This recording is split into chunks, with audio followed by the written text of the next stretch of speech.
name's Brendan Keating, and I'm here with Pastor Cunningham, and we are going to he's in town speaking on a conference about technology. And so, as a high schooler's perspective, we're just here going to ask him some questions on what he thinks about technology and how we should use it as high schoolers. So the first question is going to be technology, especially social media, is a super common part of life, especially from a teenager's perspective. So how can Christians, especially Christian teenagers, engage with technology in a way that reflects biblical ideals? Yeah, I think the overall governing principle when it comes to technology that you can apply to social media or any area is I see a tendency with Christians that there's kind of two postures that seem to be common.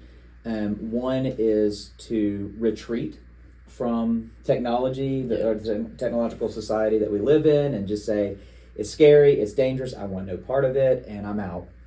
That's probably less common, especially among teenagers, but maybe parents would want that. Probably the more common is not retreat, but just to receive it.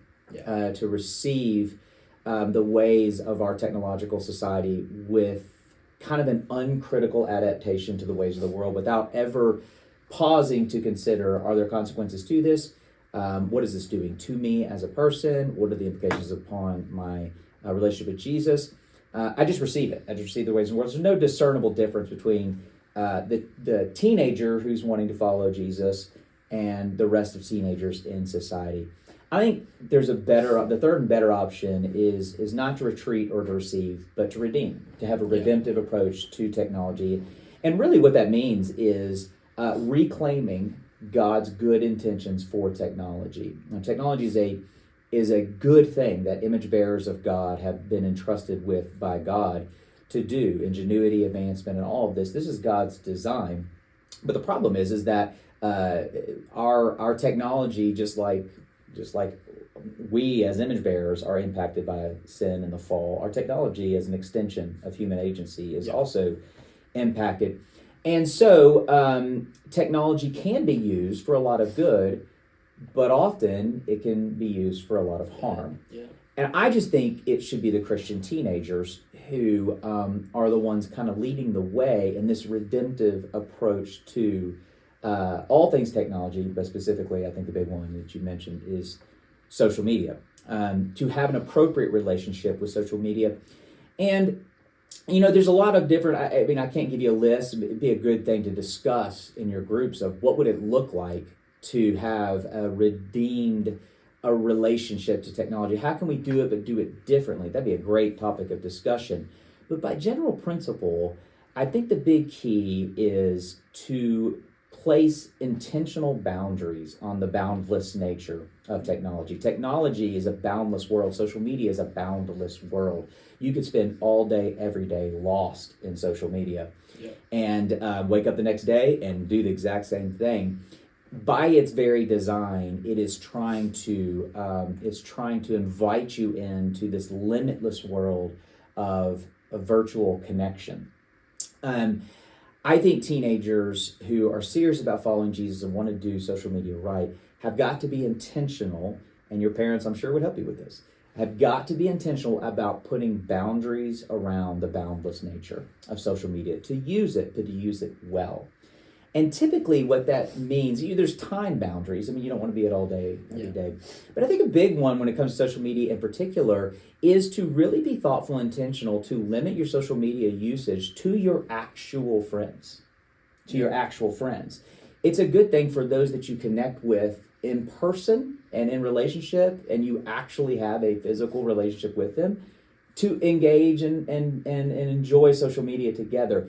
It's when you get outside of that circle and you find yourself perusing the lives of people you have no idea who they are, but you're just kind of lost in the details of other people, that's when I think it's becoming problematic. So just putting boundaries on the usage of social media, both time boundaries and limits to who you're actually engaging with in social media.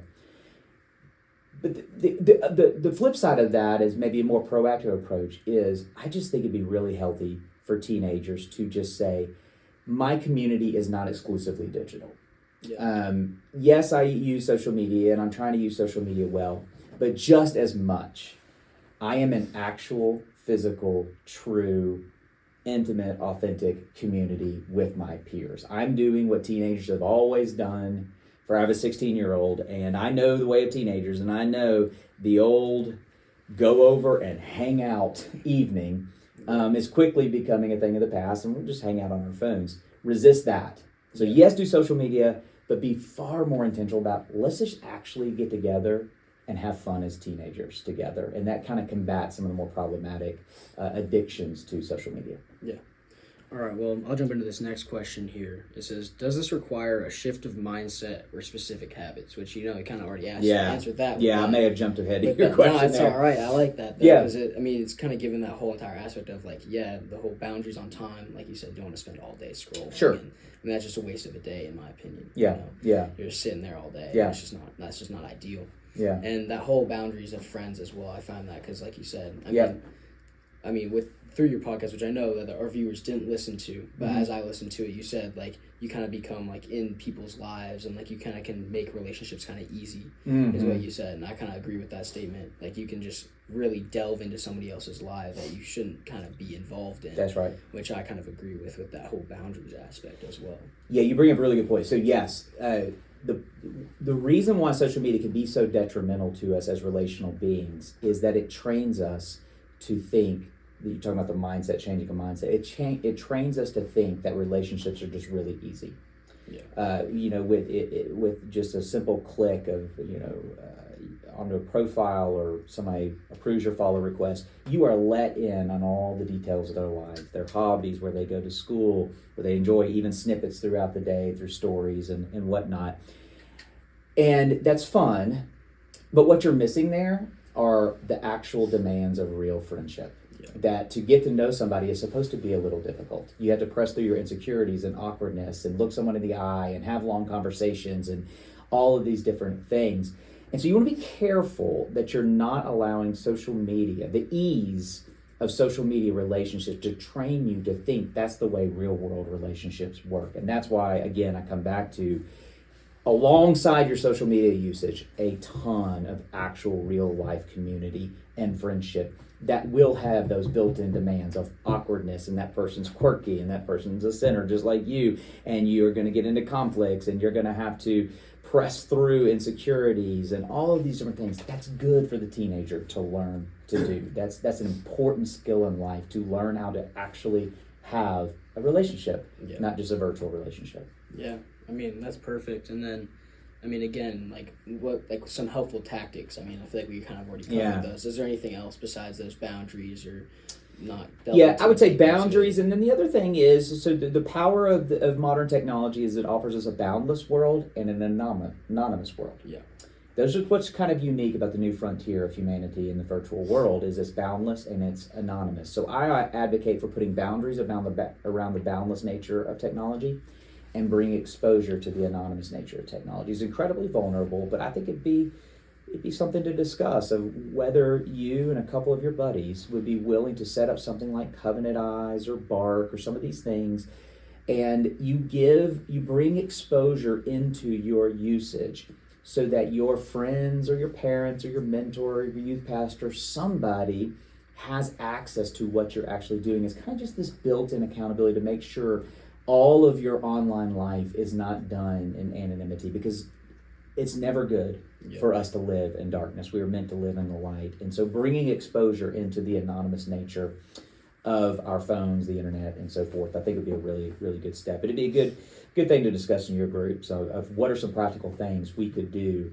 to kind of mitigate some of these harmful effects of social media. All right, well, perfect. Thank you. Yeah. And that's enough for today's session of our Redeeming Technology questions. Thank you all for listening, and I hope that you guys have some great discussion in your groups. Thank you, Mr. Yeah.